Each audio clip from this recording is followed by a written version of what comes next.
Boa tarde. Mais um texto de reforço sobre a história de José do Egito. Literatura de cordel. História de José do Egito. João Martins de Ataíde. Jacó foi um patriarca, deu uma vida exemplar. Teve Raquel como esposa, uma jovem muito singular. Pai de José do Egito, de quem pretendo falar. Foram pais de 11 filhos, de uma só geração. Não quero falar de todos, para não fazer confusão. Falo em José do Egito, Benjamim e Simeão. José era o mais moço, de Jacó muito estimado. Devido a essa simpatia, pelos outros era odiado. Esse ódio aumentou tanto que o velho tinha cuidado. José, conhecendo isso, a todos ele temia. A intriga aumentou mais, porque José disse um dia um crime que tinham feito, de cujo ninguém sabia. Eles pensavam consigo o que deviam fazer para dar fim a José, sem o velho conhecer. Vivia o pobre menino sentenciado a morrer.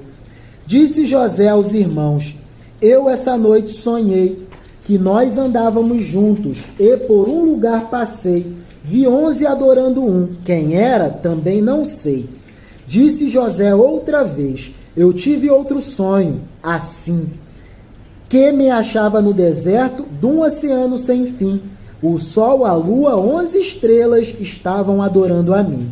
Ficaram encolerizados de inveja e de paixão, vendo que aqueles sonhos eram a predestinação. Entre si todos juraram de assassinar o irmão. Eles pastoreavam gado, distante da moradia. Já o velho impaciente, por não vê-los todo dia, mandou José saber deles, sem se lembrar da porfia. Quando avistaram José, criaram tanto rancor, olhavam uns para os outros com olhos de traidor, dizendo: vamos matá-lo, porque ele é um sonhador. O crime dele é sonhar. Disse Rúben aos outros: cá na minha opinião, eu acho uma coisa muito triste assassinar um irmão. Botem ele na cisterna, não lhe dê água nem pão. Assim mesmo eles fizeram.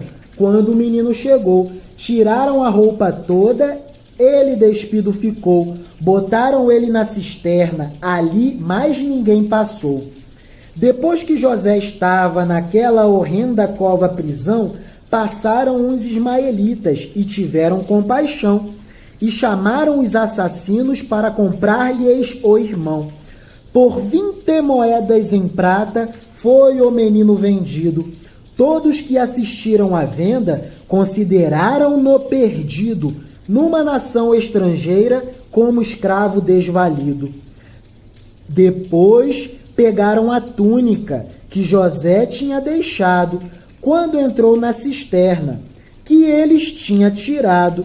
Mandaram levar ao velho e dar-lhe mais um recado. Botaram sangue na túnica e mandaram o velho ver. Dizia assim o recado: meu pai, procure a saber de quem era essa túnica, não podemos conhecer. Quando o velho viu a túnica, começou logo a chorar. Oh, meu Deus, perdi meu filho, como é que hei de passar? Foram as feras do deserto que o quiseram matar. Enquanto Jacó chorava a morte do filho amado, ele entrava no Egito, para onde foi levado. Foi vendido a Putifar, intendente do reinado. José era um moço dotado de consciência. Putifar encontrou nele força de inteligência. Confiou da sua casa toda a superintendência. Em poucos dias depois, a mulher de Putifar intentou gozar-se dele. Não pôde realizar. Por meio da falsidade, prometeu dele se vingar. Disse ela a Putifar: seu empregado é ruim. Ainda ontem aquele infame dirigiu pilhéria a mim. Sendo eu sua esposa, não posso ficar assim. Potifar logo afobou-se, ficou cego de paixão e mandou chamar José naquela mesma ocasião. Foi 2 praças com ele para remetê-lo à prisão. Entrou José na prisão, dele ninguém tinha dó. Depois ficou mais contente, porque não estava só, se achava mais um copeiro da corte de Faraó. Depois chegou um padeiro, que preso também ficou. Um deles teve um sonho, e outro também sonhou. Todos os mistérios dos sonhos foi José quem decifrou. Disse o padeiro a José tudo o que tinha sonhado. Por ordem de Faraó, ia ser crucificado, e pelas aves de rapina, seu corpo ia ser devorado. Disse o copeiro a José, prometendo não faltar, pela tua liberdade, pela sua liberdade, eu tenho de trabalhar. Só terei algum descanso, só terei algum sossego e descanso quando você se soltar. Apesar dessa promessa ser de tão boa vontade, a tal prisão, porém, foi feita com falsidade. José passou mais 2 anos sem gozar da liberdade. Faraó teve 2 sonhos que o impressionaram. Vendo 7 vacas gordas que dele se aproximaram, vinham outras 7 magras que as gordas devoraram. Quando foi no outro dia, Faraó mandou chamar todos os sábios que haviam residentes no lugar. Cada um disse uma asneira, não puderam decifrar. O copeiro então lembrou-se do que tinha se passado, de um sonho que tinha tido, e José tinha decifrado. Mandaram soltar José e trouxeram-no para o reinado. José, chegando na corte, foi muito bem recebido para decifrar o sonho que o faraó tinha tido. José explicou tudo sem ter de nada sabido.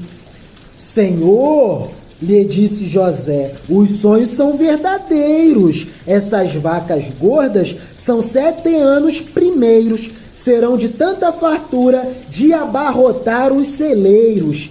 E as 7 vacas magras, por minha vez, também cismo. São 7 anos de seca, de miséria e cataclismo. A nação que descuidar-se cairá no abismo. Eu acho conveniente que a vossa majestade procure um bom ministro, que tenha capacidade para comprar todo o trigo que aparecer na cidade. Se acaso, rei e meu senhor, este conselho não tome, chegando o tempo da crise, o Egito muda de nome, se acabam os pobres na rua, todos morrendo de fome. Faraó, vendo a conversa antitradicional, heterodoxa e antitradicional, vendo que o cataclismo se tornava universal, disse a José, és ministro pela ordem imperial. O rei, lhe dizendo isso, entregou-lhe um anelão, dizendo, pega esta joia que te dou por distinção. Dora em diante serás chefe de toda esta nação. Tinha José nesse tempo 31 anos de idade. Tomou conta da missão e tinha plena liberdade de fazer naquela terra, de fazer naquele reino o que tivesse vontade. Chegou o tempo abundante. José pegou a comprar trigo, feijão e farinha, vindos de todo lugar. Depois dos celeiros cheios, não teve onde botar.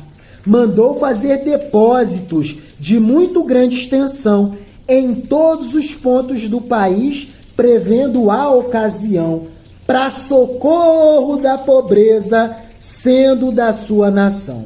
Um tempo assim como aquele, nunca se viu outro igual. As nações tinham fartura, de um modo descomunal. Findou o tempo abundante, entrou a crise fatal.